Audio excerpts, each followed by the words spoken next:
हमारे देश में पहला संविधान संशोधन अधिनियम 1951 हुआ था। हम उसके बारे में अगर बात करें कि क्या कारण रहा जिसकी वजह से ये संविधान संशोधन करना पड़ा और उसका प्रभाव क्या पड़ा, मतलब ऐसा क्या हुआ कि संविधान जो कि 26 जनवरी 1950 को संपूर्ण रूप से लागू हुआ। हालांकि 26 नवंबर 1949 को संविधान को अंगीकृत कर लिया गया था, लेकिन ऐसा क्या वजह था जिसकी वजह से इतनी जल्दी इसमें संशोधन करना पड़ गया था।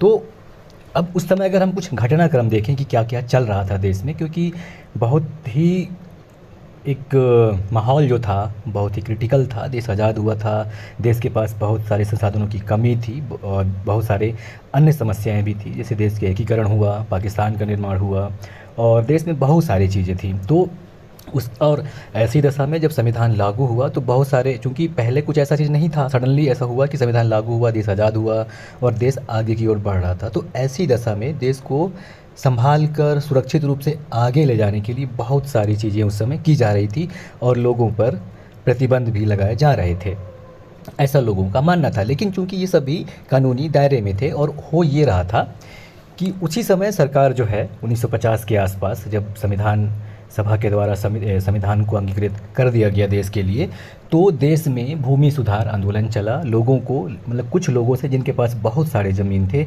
उनसे लेकर अन्य भूमिहीन लोगों को दिया जाने लगा।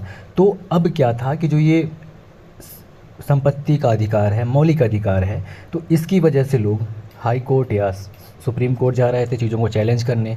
तो मतलब सडनली ऐसा हुआ कि मतलब 1950 के आसपास और 51 के आसपास, मतलब जो सबसे प्रमुख और तत्कालिक कारण था वो ये था कि सर्वोच्च न्यायालय और उच्च न्यायालय के फैसलों की एक श्रृंखला थी, जिन्होंने सार्वजनिक सुरक्षा कानूनों, प्रेस से संबंधित कानूनों और आपराधिक प्रावधानों को खारिज कर दिया गया था, जिन्हें अभिव्यक्ति की स्वतंत्रता के संवैधानिक अधिकार के साथ असंगत माना जाता था।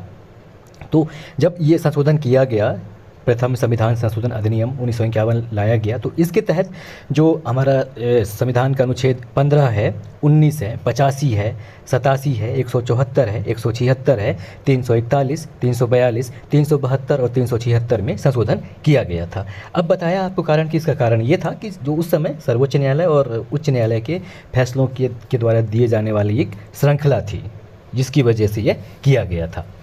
अब इसका प्रभाव ये हुआ कि मतलब संशोधन तो कर ही दिए गए कि जो अनुच्छेद 15, 19 और जो बताया आपको, इसमें संशोधन कर दिए गए। इसके अलावा एक 9वीं अनुसूची जोड़ी गई। इसमें ये प्रावधान किया गया कि ऐसे विषय जिन्हें 9वीं अनुसूची में शामिल किया गया है उनकी न्यायिक समीक्षा नहीं की जा सकती। तो इसका एक रीज़न ये भी था कि उस समय बहुत सारी चीज़ें हो रही थी जिनको रोकने के लिए, क्योंकि मौलिक अधिकार का जब हनन होता है तो आदमी सीधे सर्वोच्च न्यायालय या उच्च न्यायालय जा सकता है मौलिक अधिकारों के परिपालन करवाने के लिए।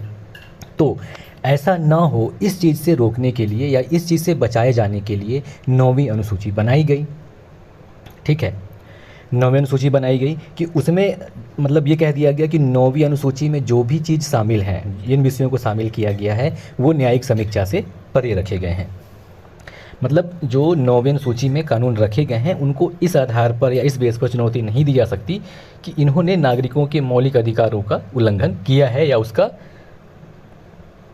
मौलिक अधिकारों का हनन किया है ना। मतलब ऐसे, और उस समय सरकार अधिग्रहण कर रही थी ज़मीनों का, तो ऐसे जो अधिग्रहण हैं उनको अनुच्छेद 14 यानी कि 14 और 19 के तहत न्यायिक समीक्षा से छूट प्रदान करना था, क्योंकि उस समय जो संपत्ति का अधिकार था वो मौलिक अधिकार था।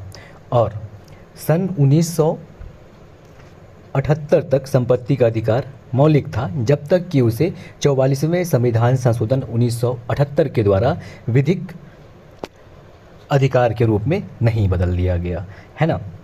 तो इसका प्रभाव ये हुआ, प्रथम संविधान संशोधन का जो 9वीं अनुसूची बनाई गई उसका प्रभाव ये हुआ कि देश में बहुत सारी संपत्तियों का बंटवारा, पुनर्वितरण हुआ। मतलब बहुत सारे लोगों से जिनके पास बहुत सारे ज़मीन थे उनको हदबंदी, सीमाबंदी कानून लाए गए और उनके तहत लोगों को ज़मीन वगैरह बांटा गया, है ना। तो ये जो पहला संविधान संशोधन अधिनियम बनाया गया था, तो ये जो देश की जो अनंतिम संसद थे, जो संविधान सभा के सदस्य थे, उनके द्वारा इसमें संशोधन किया गया था, है ना।